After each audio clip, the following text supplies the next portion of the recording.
Thank you very much for coming along this evening, and welcome to the inaugural sort of opening of the World of Wood Festival. Hooray! We wanted to put on, particularly now, a celebration of all things wood. Growing trees, making things with wood, building with wood, refurbishing with wood, and to talk about all of the things that the timber supply chain is about. Why are we doing it now? Why did we want to do it now? We wanted to do it last year, and we wanted to do it in time for the climate change talks that are happening starting on Sunday and running for a month. And we wanted to do it to time with that because we believe that the timber supply chain, the timber industry, has a very good story to tell about production of material, the growth of material, and its impact, or its negative impact. It's impacting reducing emissions within the built environment, but within its supply chain as a whole, for a whole range of different industries, for a whole different range of outputs.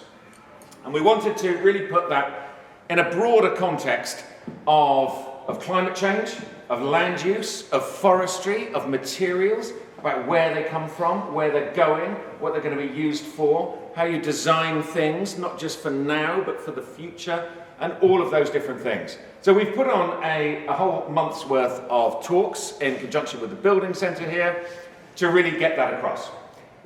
To really, just to give a quick plug, you can download the app if you go on App Store to World of Wood Festival, and you'll be able to see all the different aspects of it. You can go to the World of Wood website, and you can see all that, or you can go to the Timber Trade Federation website, ttf.co.uk, and see all of those links in there. There's a series of talks, there's a series of events and webinars and other material that you can log on to, access for free.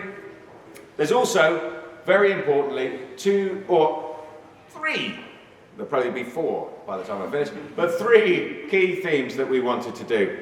First of all, and it's something I'm not going to go too much about on this particular evening, but I will be next week. We've been invited up to talk about this at the World Leaders Summit next week at COP, and it's about the governance of forests, the governance and the legal frameworks which sit over the top of forests and the timber supply chain. They're very important. It's very important to get that right so that they're not destroyed, they're sustainably managed, that land is used responsibly and appropriately to grow resources for now and for the future. It's something that we've been involved with for a long time. It's something I'm very passionate about, and it's something that we've been invited to go and talk internationally to all world leaders about, with a paper which I think will be taken forward with a proposal to how this can be done globally. So that's one key theme about the responsible nature of management of land, resources, and other things. Building with wood. How do you use those resources that come out of the forest? How do you design with them? How do you build with them? And what is their role in reducing emissions? And actually, we've shown with a lot of different research and development and studies and practice that the supply chain itself is a great way to reduce emissions as a production chain.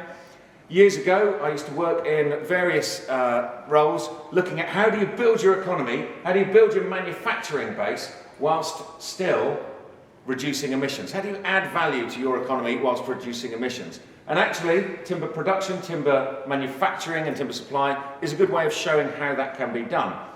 The third way is how do you show off the excellence in aesthetics, design, manufacture and delivery of wood and wood products in the built environment and the design environment. And the Wood Awards here is a key output of how you can do that and how you can really promote all of the best things about best practice with wood. So those are the 3 things. But tonight and today, in fact, as it's already happened, but tonight we shall celebrate it, was really to push forward a manifesto about building with wood, with a number of key policy points that we want to see put into practice and embedded in practice in all countries around the world to see how all of these things can actually be now put into reality in every country around the world in the built environment. So we've launched a Building with Wood manifesto, and I would like to invite my colleague Paul to come and say a few words about this manifesto, which I'm sure you can all take a copy of this evening, read avidly, study it, read it before bed and in the morning, and again in the evening. And Paul will talk you through exactly what it is and what we're doing with it. So, Paul, over to you. Thank you very much, Dave. So as Dave says, we launched this Wood Manifesto earlier today at the Royal Institute of British Architects at an event which was happening today and tomorrow on the built environment. And it's aimed at the decision makers and the policy makers who will be attending the COP in Glasgow, but we can also use it with other politicians and decision makers in parliaments across Europe, particularly in the European Parliament, but also in North America and in Asia and in Australia and New Zealand. And we've been working on drawing up this manifesto since Christmas. I lost count when we did draft 15. I think it was around about draft 20 that we finally nailed it down, because when you try and do something internationally in the global wood world, then there are a lot of players and there are a lot of opinions, and it was really quite tricky to condense it down to a relatively small document. We reached a point where we had everybody's views, but everyone agreed it was far too long, and reducing it down became really quite a challenge. But we've managed to do it, and as I say, it is aimed at those decision makers. And one of the things that we felt collectively, and when I say collectively, it's very much a European document, along with Australia, New Zealand, Canada, and the United States. And there was a feeling amongst all of us who were involved that our politicians and decision makers know reasonably well that you can build 1- and 2-story family homes from wood. And Canada and the US and Scandinavia and Scotland are good examples of this, because around 80%, if not more, of family homes are timber framed. But what our politicians are not aware of is that as a result of the arrival of engineered timbers, such as cross-laminated timber, in the last 10-15 years, it's now possible to build at height and at scale with wood. And this means we have a material which enables us to build in the urban environment where we need to build in a dense way. So yeah, wood for many politicians is fine for the suburbs and fine for the countryside, but it's no particular use for city centres. And we now are able to push back on that and say that wood can be used as a building material in all settings, including the urban. And it's now possible to build this kind of building at over 18 stories in Norway, and there's other similar kind of buildings in the pipeline. We'll have 24 stories being built in Milwaukee in the United States in the next couple of years. So this ability to build tall and big was something that we wanted to convey to the politicians.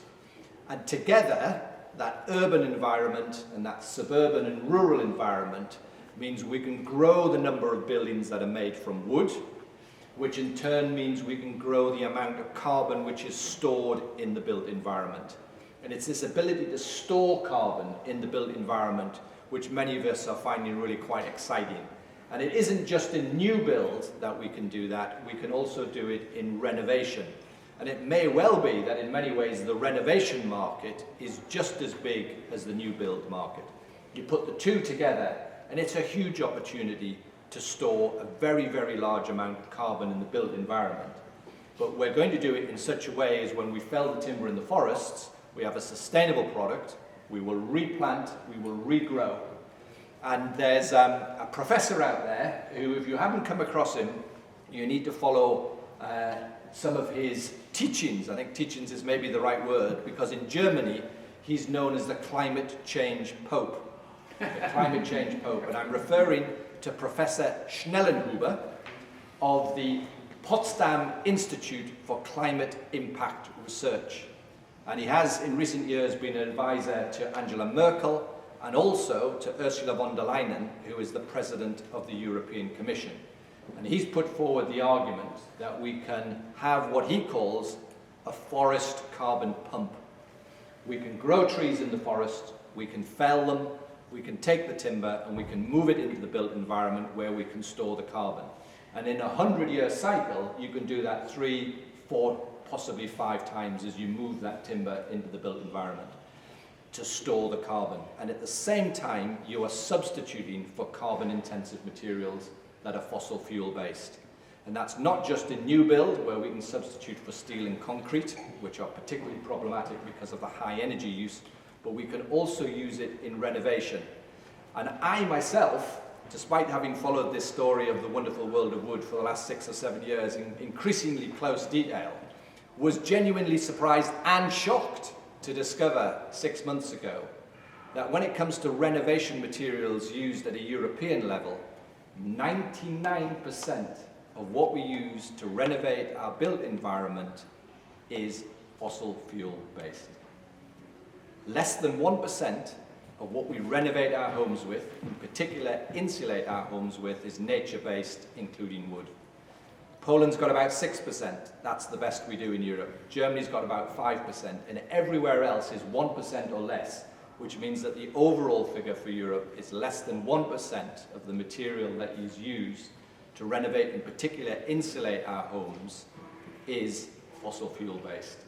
And if we're not careful, 2 great dangers are in front of us.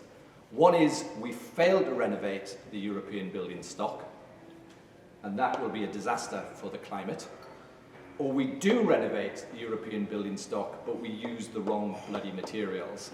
And if we go on using 99% fossil fuel based to renovate the building stock, and at the moment renovation rates are running at only 1% of the building stock a year in Europe, so we're way off course. So we've got to get back on course, but if we get back on course with the wrong materials, we will build ourselves into a climate disaster. Flip it over, it's a fantastic opportunity. It's a fantastic opportunity for the wood industry and for the wood panel industry to come up with those materials that we can both renovate with and new build with that are wood-based. And for those of us who are aware of what's going on, there's plenty of renovation, plenty of innovation coming through. And the question is, can we scale up in time, and can we do it fast enough to be able to meet the timescale that we're working on? There's no question that we can build more with wood. There's no question that we can renovate with wood.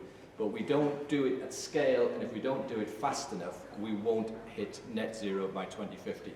So there's a huge challenge there, that if we maybe have somebody here from a company, if your company's thinking of expanding, it's not about doubling your capacity, it's about increasing your capacity 10 times over, if not more. And the only thing I can come up with that is the parallel that we can need to think about is the wartime economy. And it's a European phenomenon, not just a UK phenomenon, when alas we all went into the business of producing a very large amount of armaments very quickly. And we need to be thinking like that. In 1938 in the United Kingdom we did not produce any Spitfires. By 1943 we were producing 500 Spitfires a quarter. It's that kind of speed of expansion that we need to be thinking of when it comes to building with wood and renovating with wood. And we're hoping that with this manifesto we can get across that message of needing to move at speed and at scale with the use of wood both in construction and in renovation. So if you can help disseminate our wood manifesto to politicians and decision makers in particular, that would be great. And if you'd like to sign up and endorse the manifesto, you can do that online, and let's grow the number of organisations who are supporting the manifesto. A huge opportunity for us, and let's not miss it. Thank you. So, thank you very much, Paul.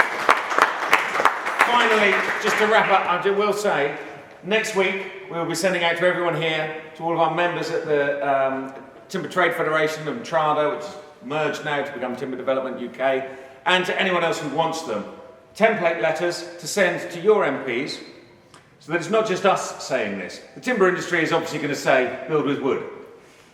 The tarmac industry says, build with tarmac. it sort of fails to get the things across. But we want you to say it. It is actually much more powerful when it comes from people who design, make, live in buildings, and so on. And so the template letters will be there for you to adapt to your own needs, to send out then to your politicians, your local council, and your local MPs, so that we can get them involved. We'll do this on a national level next week. We're taking up a lot with kind of the international talks and so on, but we do want to bring this back internationally, nationally, locally, domestically, so that you get all of those points on the chain. So please do take it up. Please do look at our World of Wood Festival website. You will see that there's a huge programme of events running over the next 6 weeks. They are free. Please make use of them. And in the meantime, thank you very much for coming. Do have a drink and have a lovely evening. Thank you.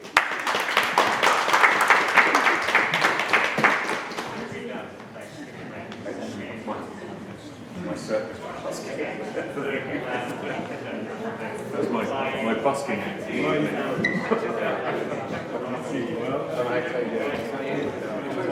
Struggling. Adrian.